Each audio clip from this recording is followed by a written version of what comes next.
Pallavi lifestyle Marathi चॅनलमध्ये आपलं स्वागत आहे। आज मी घेऊन आले आहे शिळा चपातीपासून अगदी नवीन रेसिपी। तर खूपच छान अशी बनते। तर यावर तूप टाकून खाल्ला तर खूपच छान लागतं। तर चला यासाठी मी असे उरलेले चपाती घेतलेले आहेत। तर बघा उरलेले चपाती कडक किंवा मऊ दोन्ही सुद्धा या प्रकारे तुम्ही घेऊ शकता। असं हाताने याला कुस्करून आपल्याला असं बारीक करून घ्यायचं आहे। तर बघा जसं की मी व्हिडिओमध्ये दाखवत आहे अशा प्रकारे मऊ चपाती सुद्धा तुम्ही असं कट करून घेऊ शकता आणि कडक झालेले जे चपाती आहेत त्यांना असं हाताने मोडून घेऊ शकता। तर चला असं आपण सगळं चपाती मोडून घेऊयात। तर बघा ही जी रेसिपी आहे खूपच छान बनते।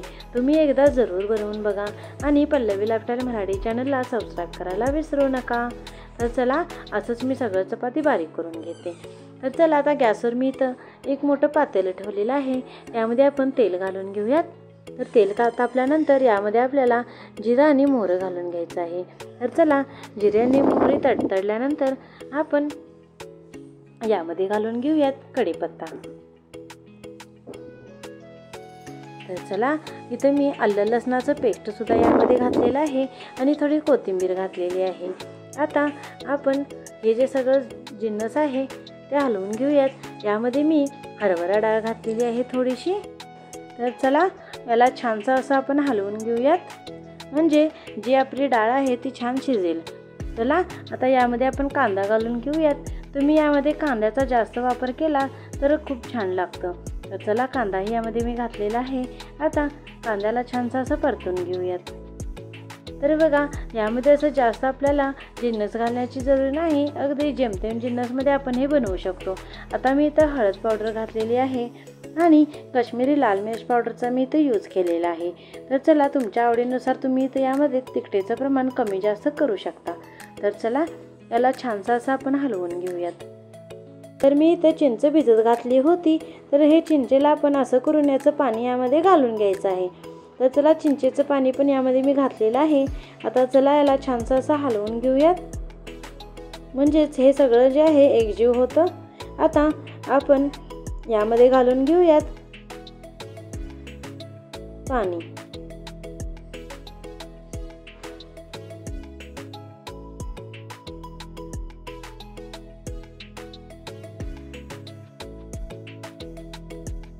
आता यामध्ये चवीनुसार मीठ घालून घेते आणि आपण जे चपाती कट करून घेतले होते म्हणजे बारीक करून घेतले होते ते आपण यामध्ये घालून घेऊयात।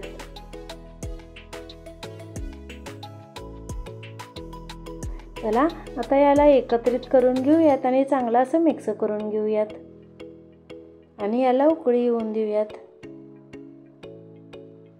तर बघा अशी उकळी आल्यानंतर याला असं अजून एकदा हलवून घ्या आणि आता हलवल्यानंतर बघा अशी छान अशी एक उकळी येत आहे। यामध्ये आपले सगळे चपाती डाळ वगैरे खूप छान शिजतात। तर मी इथं शेंगाचं कूट घालत आहे। तर मी इथं जेमतेम 3 ते 4 चमचे असं शेंगाचं कूट घातलेलं आहे। तुम्ही तुमच्या आवडीनुसार शेंगाचं कूट इथं घालू शकता। तर चला याला असं छानसं असं मिक्स करून घेऊयात। तर बघा कलर तर किती छान आलेला आहे आणि खायलाही खूप छान लागतं। तर चला यामध्ये थोडंसं तूप घालून घेऊयात। तर बघा कुणालाही कळणार नाही की तुम्ही हे रात्रीच्या उरलेल्या चपात्यांचं बनवलेलं आहे। तुम्ही जर असं गरमागरम बनवलात तर खूप छान लागतं। वरून याला कोथिंबीर घालून आपण असं सर्व करू शकतो। तर चला याला एका ताटमध्ये आपण सर्व करूयात। तर बघा किती छान अशी सॉफ्ट आपली ही रेसिपी झालेली आहे। तर चला ताटामध्ये याला फटाफट असं गरमागरम काढून घेऊयात। तर पल्लवी लाईफस्टाईल मराठी चॅनलला लाईक करा, शेअर करा आणि सबस्क्राईब तर कराच करा आणि हा बेल बटन दाबायला विसरू नका म्हणजेच अशी नवनवीन रेसिपी तुम्हाला मिळत राहील।